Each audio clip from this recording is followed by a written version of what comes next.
Hello everybody, this is Lone Wolf 5000 and welcome back to another video. We're back to Worldbox and here we go again.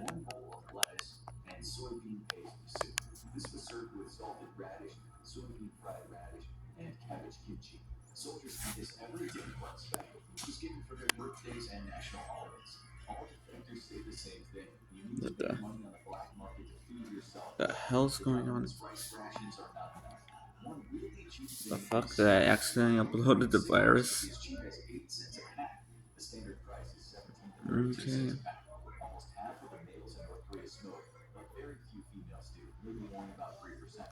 Holy shit.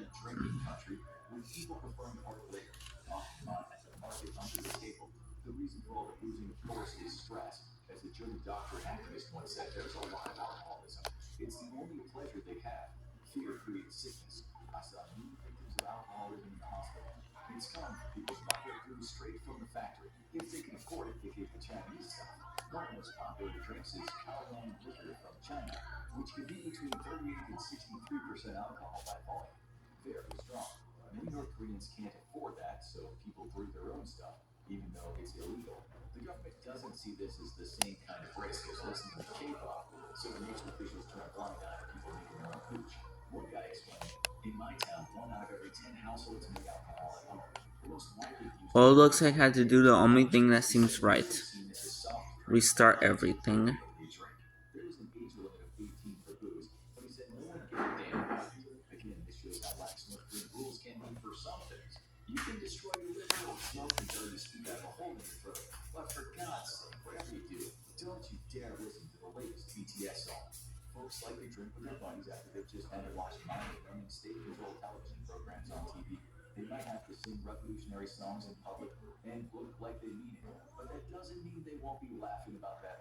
Oh, they're still fighting? God damn it. Well,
everything in existence. Nothing can be saved.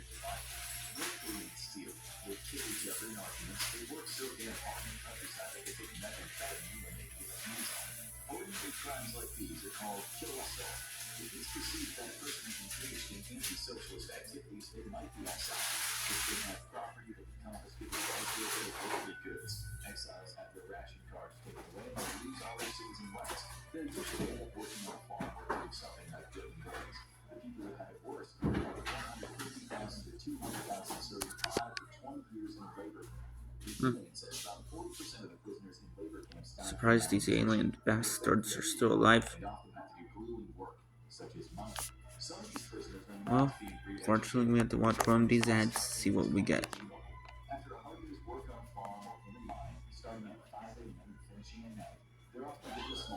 Hmm.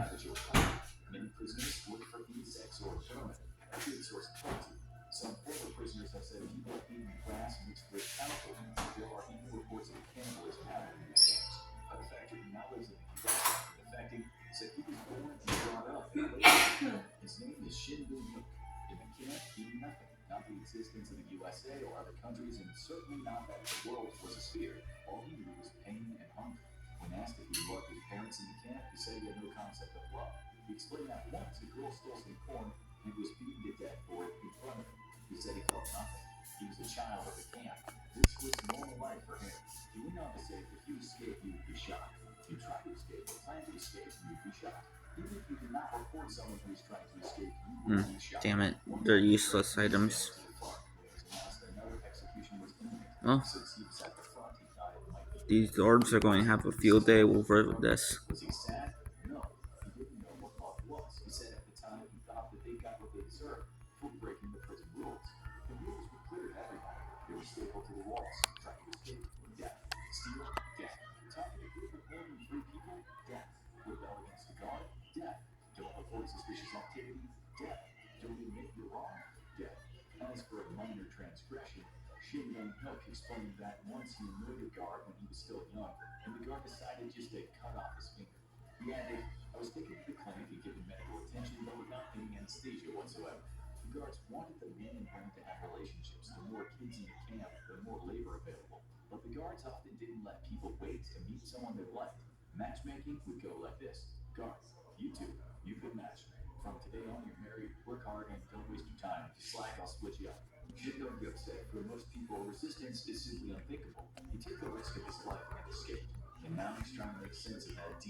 Okay.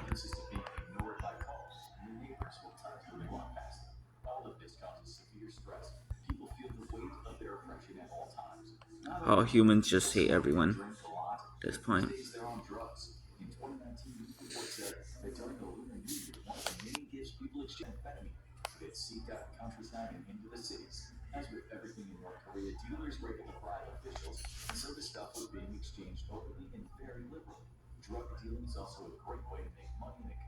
Mm.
Mm.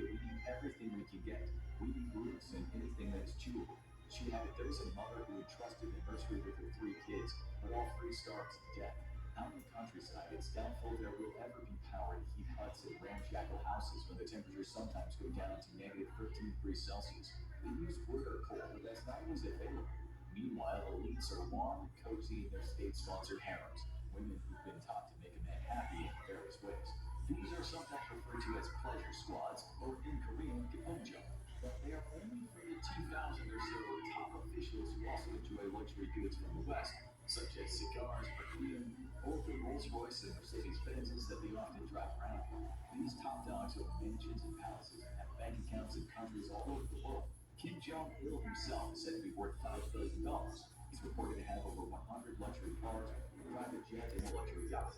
Now you can understand why he has people executed for contacting the outside world. His propaganda is not a noble lie, it's plain old greed. And those at the top use the fear of the so-called imperialists so they can maintain their exquisite status. This is the absolute opposite of social happiness, but all totalitarian governments work under the principle that they are doing everything for the common good. The retirement age in North Korea is 60 for men and 55 for women, upon which they're supposed to receive 30% of their last salary plus 300 grams of food. Many will sell things at the market despite it being illegal, so they can try to get enough money for snacks or possibly drinking at friends' houses. The women, according to one effector, prefer to spend their time practicing such things as embroidery or handicrafts. Still, North Korea's social security system is not stable, so most Don't work trust workers apps like take these. this to private classes. Some people rent shoes or umbrellas. Others will walk around the streets charging close to nothing to refill people's overworked cigarette lighters.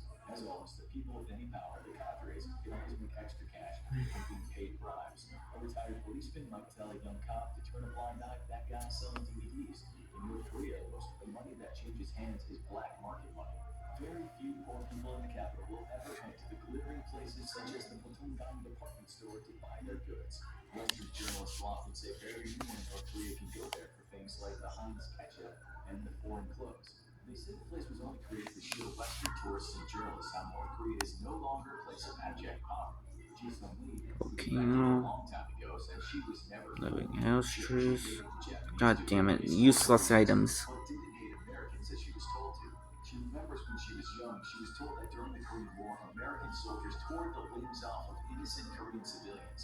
Her young mind heard how these soldiers gouged out people's eyes, sliced off their lips, and then hung them from trees as they would decorate a Christmas tree at home. But then she decided to ask the older people in their village about this. She said, they told us a different story. They said American soldiers adored Korean children and showered them with chocolate and gum.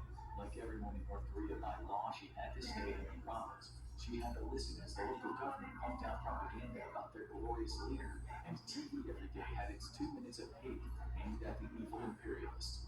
But now she's a woman of the world, and it's no longer a crime for her to wear the wrong facial expression in public or to think the wrong thoughts. She's learned that there's good and bad everywhere, but not all Americans give candy to kids. Some committed war crimes in Korea.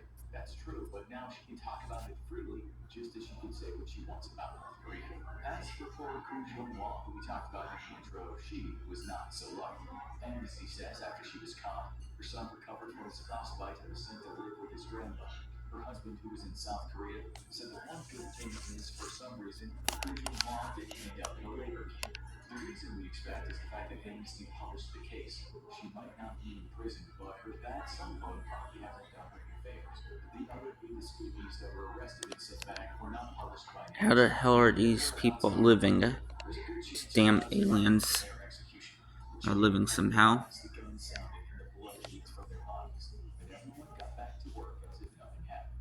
Now you need to watch, did North Korea really hack Sony Pictures because of a movie? Or have a look at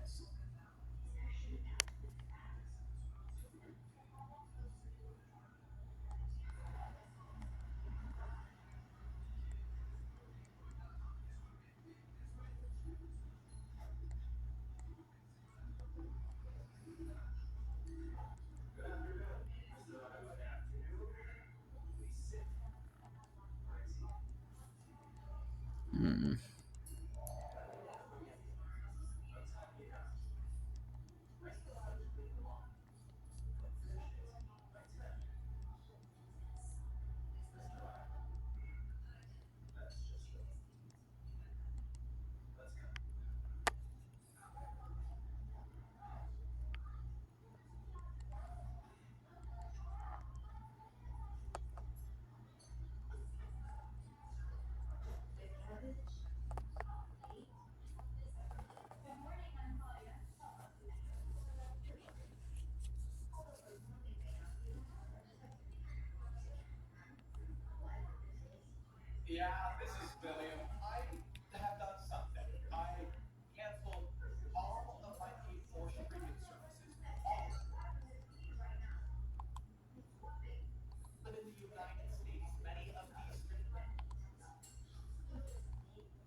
Hmm.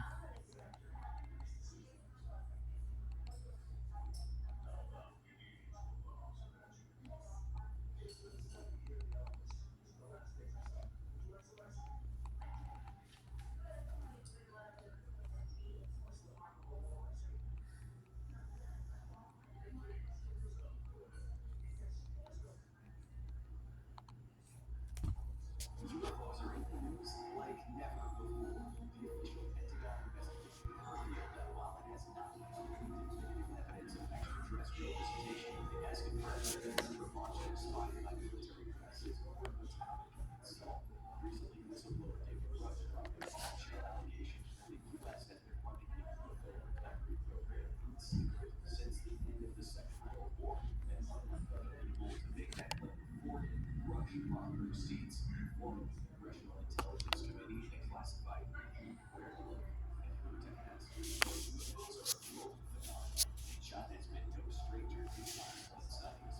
Under the Iron Fist, the Chinese Communist Party independent UFO investigation has been difficult, and the government has not been very open with its own investigation into the matter. However, some UFO events were so huge that not even the CCP could keep them under wraps.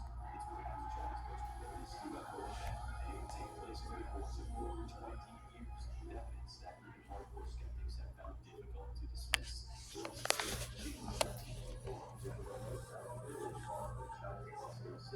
This was the time when China was just starting its days as somewhat of a metallic miracle, which would reshape it from a second world power to bring even bigger competitor to the United States.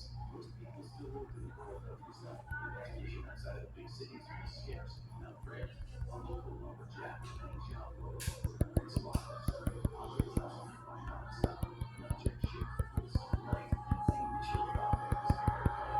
After carrying out collections of certain items, scavenged some of the wreckage, and made his way toward the object. The fuck? Before he headed I better not froze.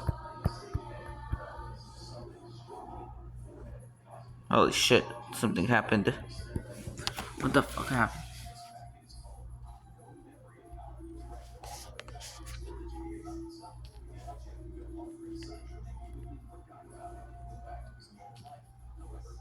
days after seeing the strange object, he stated that he woke up abruptly in the middle of the night. He was floating above his bed, with his wife still asleep next to him, and to his terror, he saw a creature transform in the shape of a solid wall. This creature stood about 10 feet tall. It was humanoid in Well, shape, with 6 feet I don't know what the fuck happened, but I'm gonna log back into the game. talons beat at him, and the creature approached him as he lay there helpless. This creature very briefly had sex with him, and stated that both lasted for a few seconds before it vanished once again through the wall and he floated back down onto his bed. Days after this nighttime visit, he claimed that the aliens returned and at one point brought him inside their ship, where a group of the tall beings began This one's a speaking pretty in good their map languages. right It here. was difficult to understand them. The aliens spoke with him about themselves, but he cannot give specific details.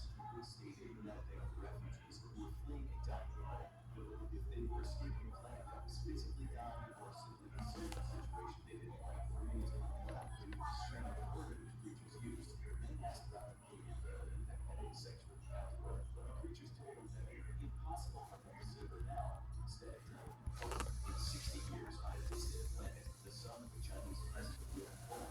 Before he turned to his home, the aliens also showed him a strange force and warned that this is a very difficult place to explain. On the monitor, of course, the aliens showed him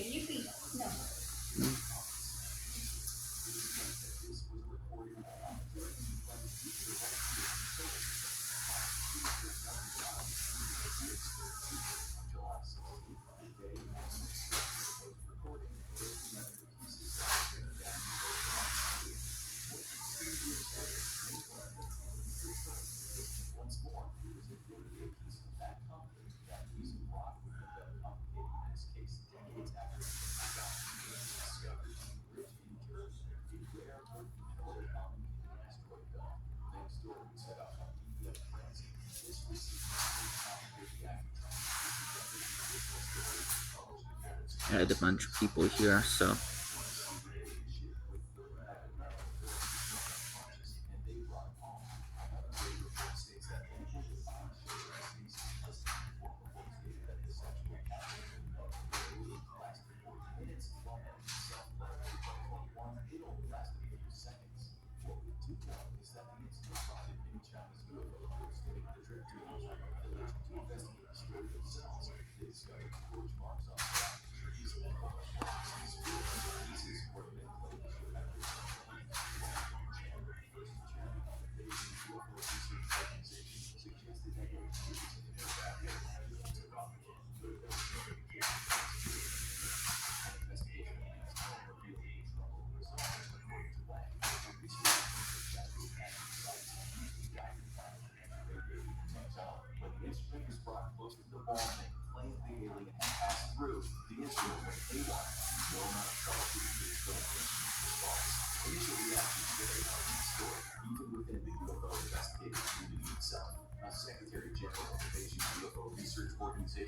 claimed that Meng had no credibility and that local leaders claimed he was mad.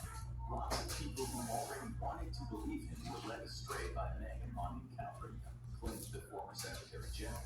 Meng, though, would pass a polygraph test when asked to take one. Administered by local police, the test showed no sign of deception from Meng as he retold his story.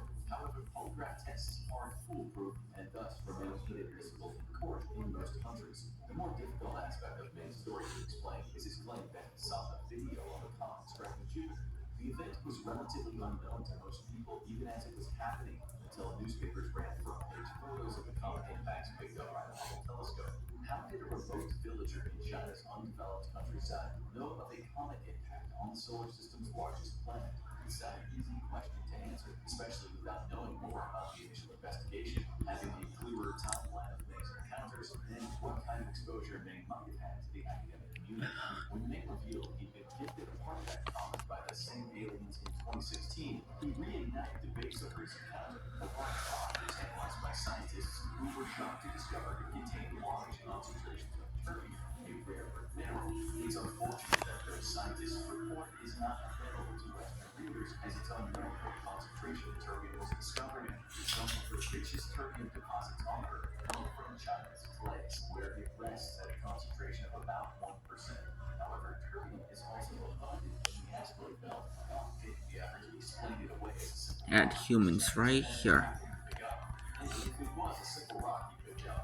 This passage with the radiation just happened to pick one up that was impossible to explain away as terrestrial. But then there's the description of the aliens that Meng gave. In 2015, Meng was visited by a reporter working for the Huffington Post who asked him to sketch an alien that he allegedly had a sexual encounter with. The reporter realized that Meng was drawing something very similar to the Michelin Man mascot, albeit with a lot of hair. A local auto repair shop had a Michelin Man face on a sign placed on its roof. Meng's story is difficult to explain and raises questions for both believers and skeptics. The wall Meng claimed the alien had passed through did seem to give off lingering radiation, and something had set fire to vegetation and cracked rocks at the spot Meng claimed he saw the ship. But at the same time, Meng's aliens bore a striking resemblance to a Gopher mascot, who happened to be prominently featured on a nearby sign.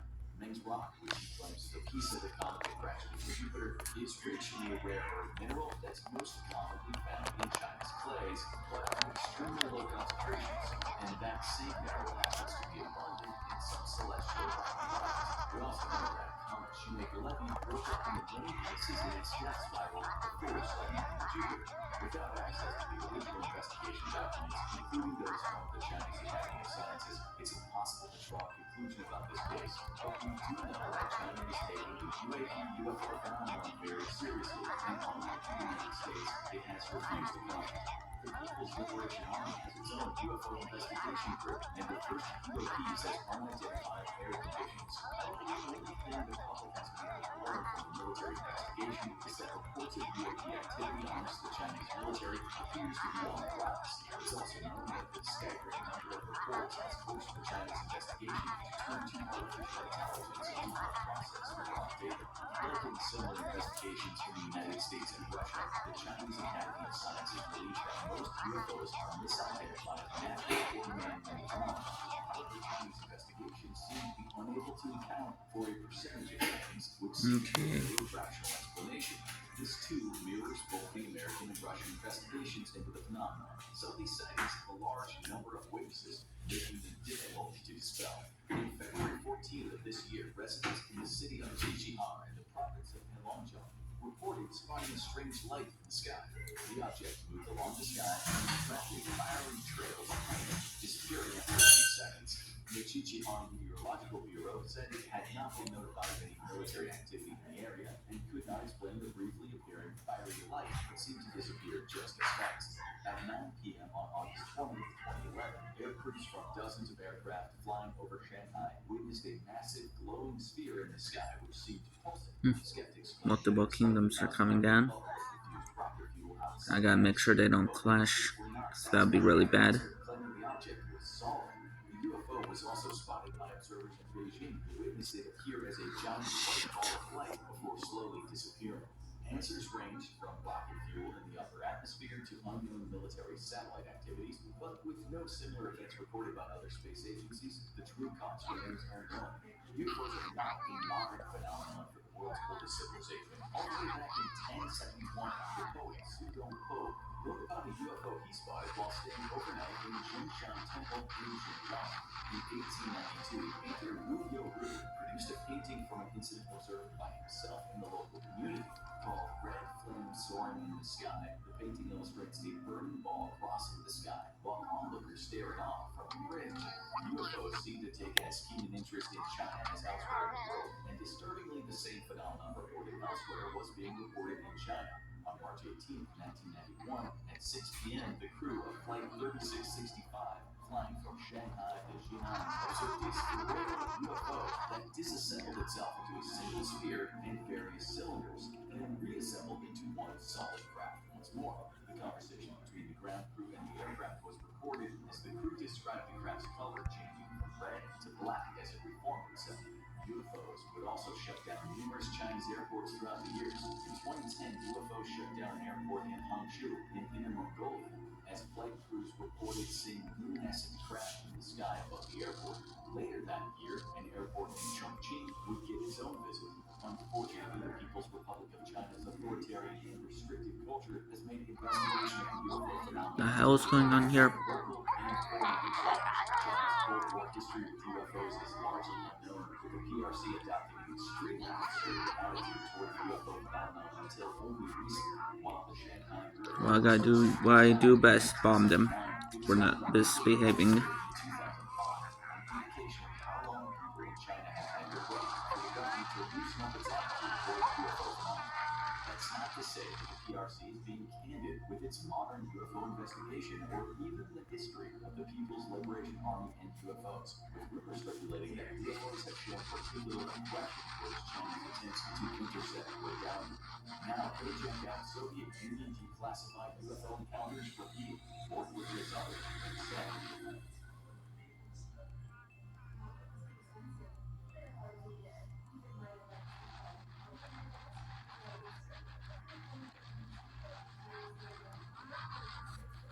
The U.S. government has armed or killed people to keep a secret UFO crash recovery program a secret. This is the stunning allegation revealed in the most recent congressional hearing on UFOs. This time with 3 witnesses, one of which claims to have direct knowledge of said crash retrieval program. Here's a breakdown of what exactly went on at this historic meeting. Just in time for the summer blockbusters of Barbie and Oppenheimer, Congress dropped a blockbuster attempt. The first UFO whistleblower congressional briefing to ever take place in Nevada. And here's important note that this is the first public hearing, because as the congressman and themselves confirmed, there have been oral hearings held in secret. This was the show where 3 whistleblowers, David Fravor, Ryan Graves, and David Rush.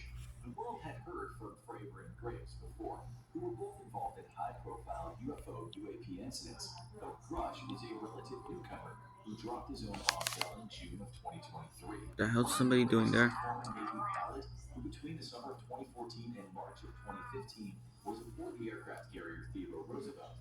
During this time period, as the carrier's F-18 Super Hornets operated in training exercises from off the coast of Virginia to Florida, they encountered UFOs on a nearly daily basis. According to Graves, Multiple kingdoms are being established. until one nearly collided with an F-18, prompting the Navy to write up an incident report.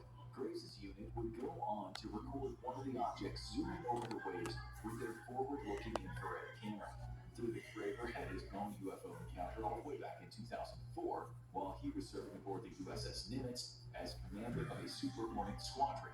While on a training flight with his wingwoman, Fravor was notified of the USS Princeton detecting unidentified contacts. The Princeton had just received a new advanced radar, and there was concern that there might be some issues. The hell's going on right here? Objects appear to be descending from 80,000 feet to sea level in less than a second, prompting the Princeton to request Fravor's flight to check the situation out. Upon arriving at the coordinates, the Super Hornets discovered what would become infamously known as the Tic Tac, a observed by pilots and their weapon system officers. The tic-tac-like object was the size of a large aircraft, but shaped like a candy, and with no visible flight surfaces. When Fravor dipped his Super Hornet down to take a closer look, the tic-tac mirrored his movements to maintain separation. When Fravor maneuvered aggressively to cut off the tic-tac, the object accelerated to hypersonic speeds, appearing 60 miles away on radar less than a minute later. The last of the three witnesses, David Grush, has admitted that he's never seen a UFO himself. However, he has seen other things that disturbed him enough to turn whistleblower. Grush was an intelligence officer with the National Geospatial Agency and liaison to the Pentagon's official UAP investigation.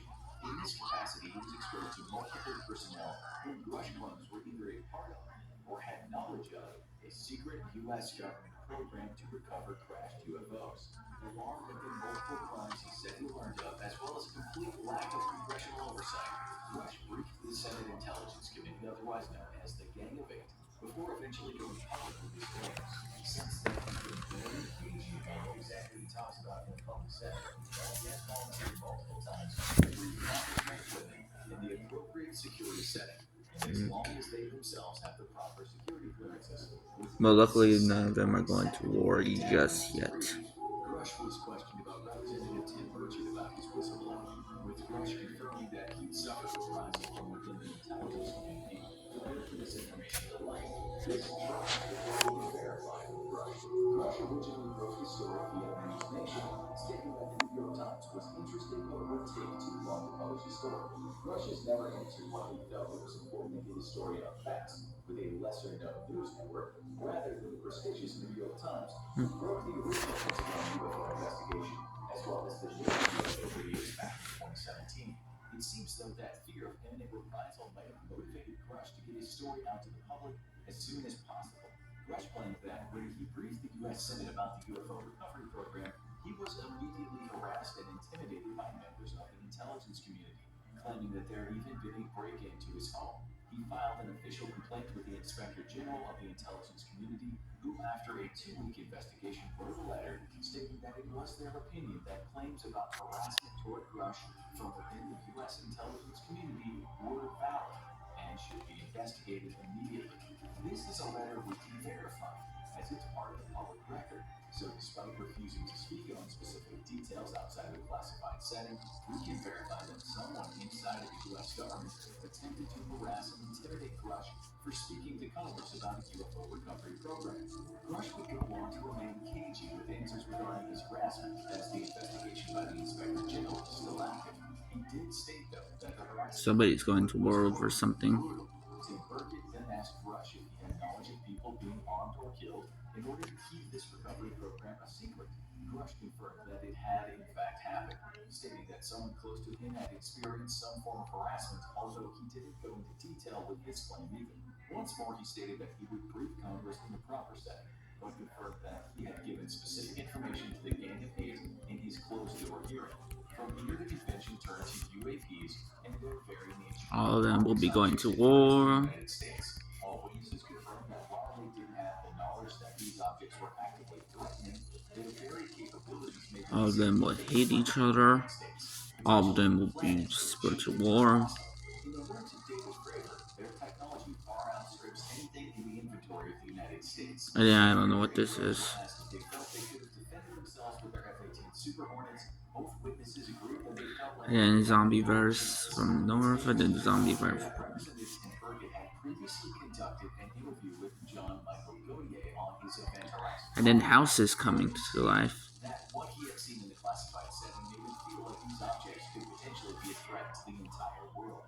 On the capabilities of these craft, Grigg stated that he and his squadron would spot these objects hanging in the sky at 0 airspeed, meaning that they were actively resisting the force of up to Category 4 winds to remain perfectly still relative to the surface of the ocean. However, in the blink of an eye, I'm gonna give everybody madness up north. or more and move in very erratic patterns throughout the sky that would significantly damage a living pilot, if not kill him outright. Both Fravor and Graves were of the opinion that Watch one more ad. science simply couldn't take the stresses of the new ways they observed. See what prices I will get.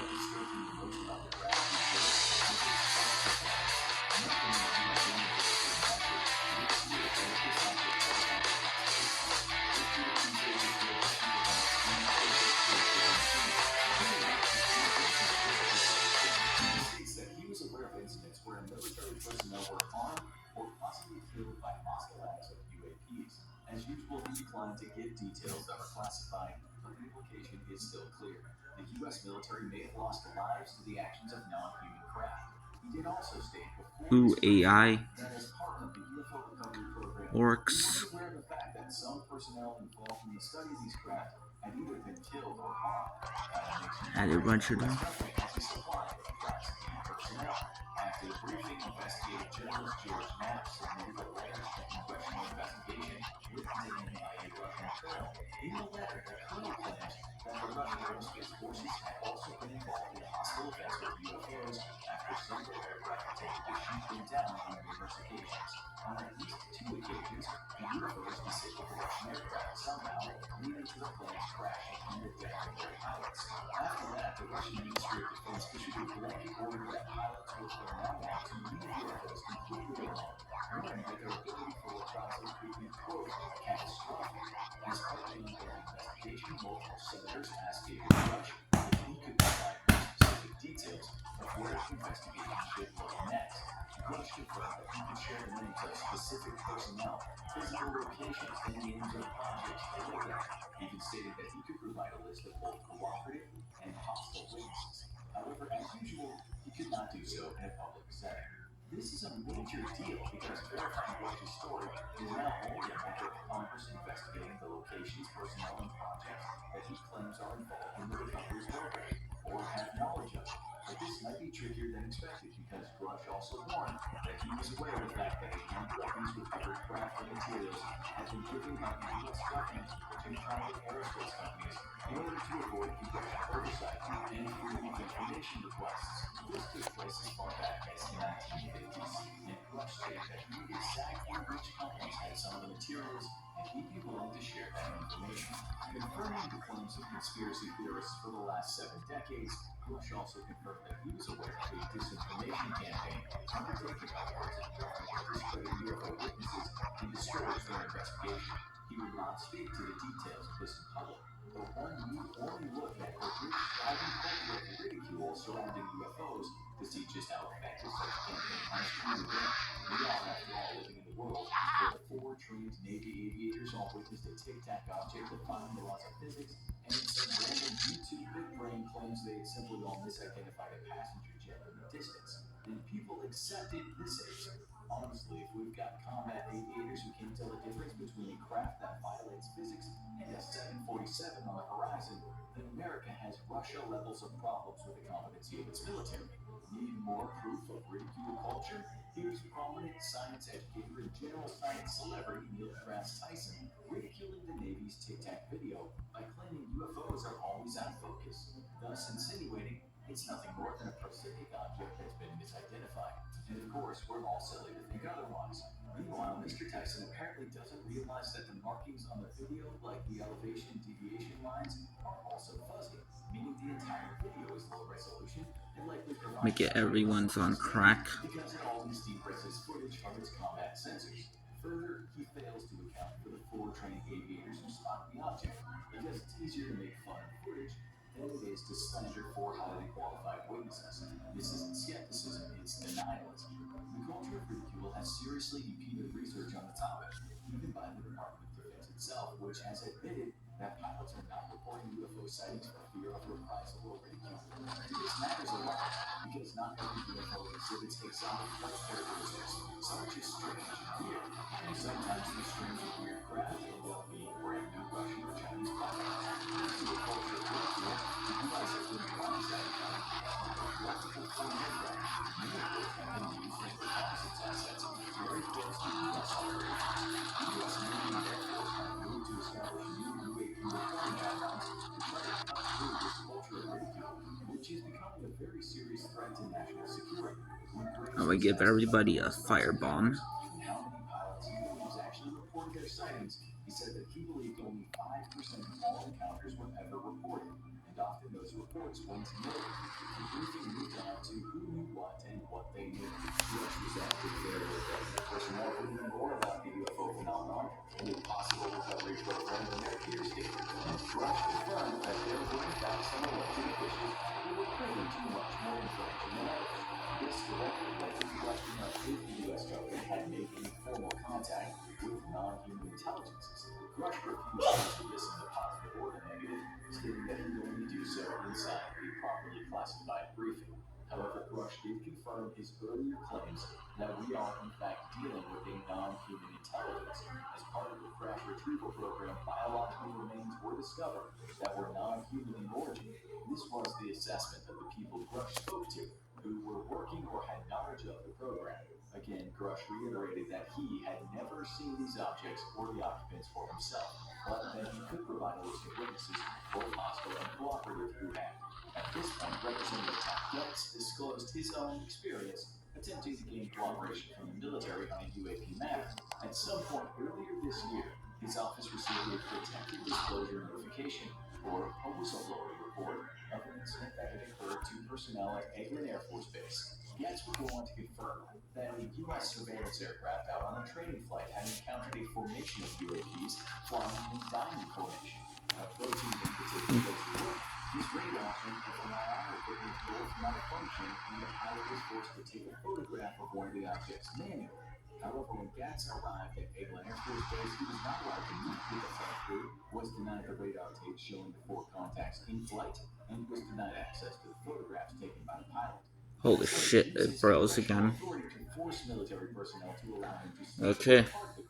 And while he was still denied the radar tapes, it's like looking at fucking hell again.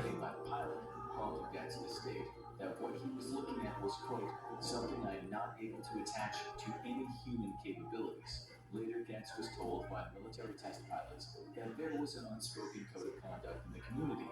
You don't report UAPs, and if you see one, then, quote, the best thing to do is to forget about it. After the hearing, Representative Burkett would confirm that he had talked to pilots who stated they often destroyed evidence of UAPs from their aircraft systems just to avoid even bringing the issue up. After the briefing was concluded, looks like everything's on schedule on here.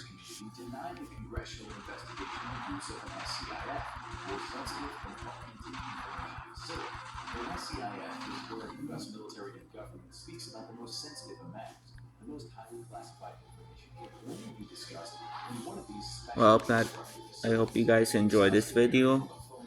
This is Lone Wolf 5000. See you next time.